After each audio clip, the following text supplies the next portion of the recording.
মাথা দিয়ে লোটে শাকের চচ্চড়ি করব। তার জন্য আমি শাক আর বেগুন আলু কেটে ধুয়ে নিয়েছি।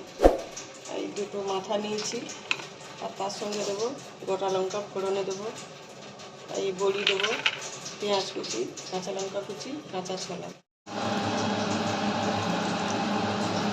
দিয়ে মাছের মাথাটা হলুদ মাখিয়ে নেবো।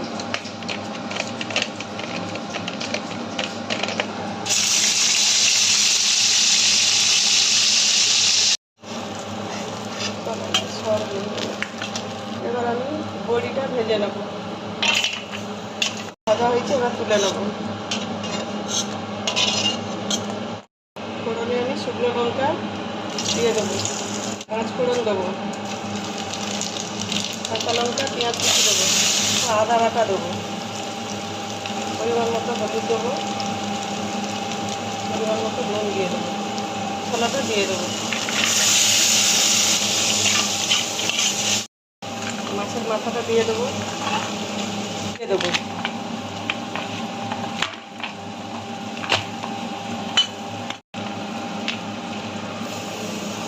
বড়িটা দিয়ে দেবো।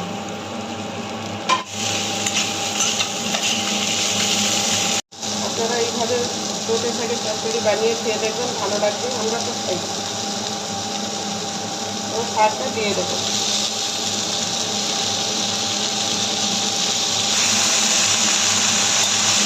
একটু তেল দিলাম, একটু ঝাল ঝাল হবে।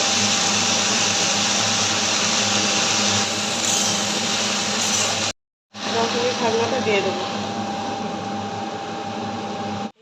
10 মিনিট হয়ে গেছে, এবার ঢাকনাটা খুলে দেবো।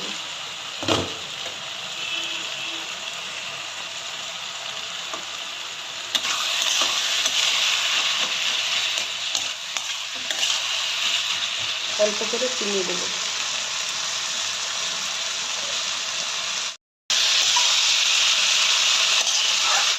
অল্প করে ভাজা মশলা দিয়ে দেবো।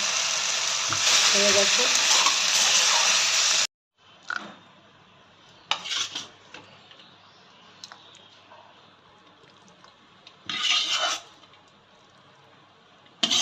সাথে লোটে শাক রান্না হয়ে গেছে। ভালো লাগলে কমেন্ট করে জানাও।